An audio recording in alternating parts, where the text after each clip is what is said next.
भजन क्षेत्रामध्ये अशी व्यक्ती भेटणं म्हणजे भजन चालू करायला आणि त्यांचे मोठे पण करणार नंतर काय होईल तर सांगू शकत नाही. कारण आत्ताचे जे पेटी चाललेले आहे, आत्ताचे जे पेटी चालले आहे ते वेगळ्या प्रकारचे चाललेले आहे. खरोखर सांगतो तुम्हाला, हे एवढे कुठे असतात ना तरी आम्ही सकाळ लवकर काढतो, 100% काढणार. काही तुम्ही त्याला टेन्शन करू नको. काय बुवा आता मी म्हणालो तर नंतर पास करतो असे सुरुवात करतो. अतिशय सुंदर नियोजनबद्ध कार्यक्रम आणि मला वाटतं आजचा 10वा दिवस आणि दोन्ही पॉईंटला आमचा सांभाळून घ्यावा. कारण काय सतत कंटिन्यू कार्यक्रम असल्यामुळे आमचं काय होत आहे, काल माझी विठोळीला पाहिजे होती त्यामुळे झोप पण नाही झाली आहे. त्यामुळे जरा चुकला तर जरा सांभाळून घ्यावा प्लीज. हा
आम्हाला पहिली नाही मानले असं काही झालं नाही. पण खरी गोष्ट पोरांचं वकील आले काय बंद हे पण असतं जिकडे तिकडे, कारण कार्यक्रम हा टायमातच झाला पाहिजे असं मला तर वाटतं.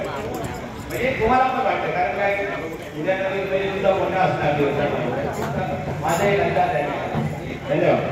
तर गौरीनगर रहिवासी गणेश उत्सव मंडळ डबल बारीकाचे आपलं आयोजन करून आम्हाला 2 पोळ्या आमंत्रित केलं. या मंडळाचे अध्यक्ष संतोष सावंत, उपाध्यक्ष अनिल ओवेसकर मला 50 रुपयाचं पारितोषिक 1 रुपयाचं पारितोषिक दिलं आहे. धन्यवाद. तसंच खजिनदार वसंत जडाळे, उपसेक्रेटरी प्रशांत भोपळे, उपखजिनदार अमित गुरव आणि त्यांचे सर्व साथीदार. म्हणजे कसं असतं माहित आहे, एखाद्या ज्यावेळी पंतप्रधान होतो या राष्ट्रपती होतो कोणी पण मोठ्या पदावर ज्यावेळी जातो त्यांना बोलायचं शांत राहा, म्हणजे तर तुम्हाला भजन चांगलं ऐकायला भेटणार.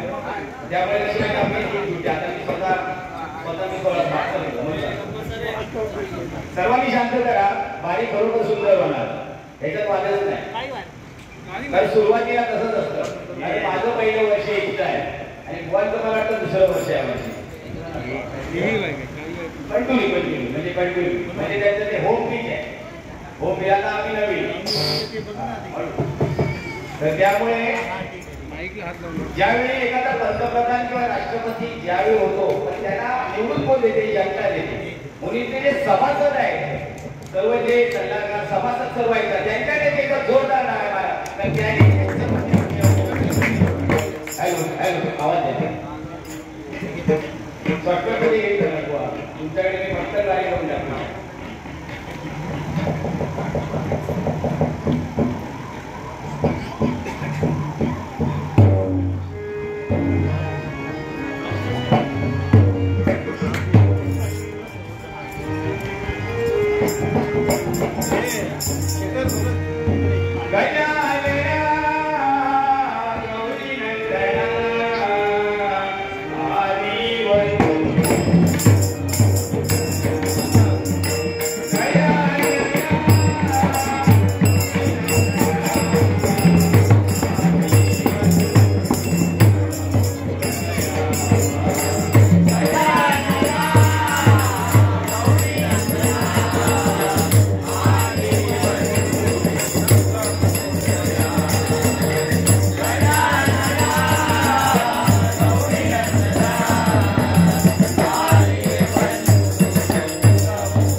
Thank you.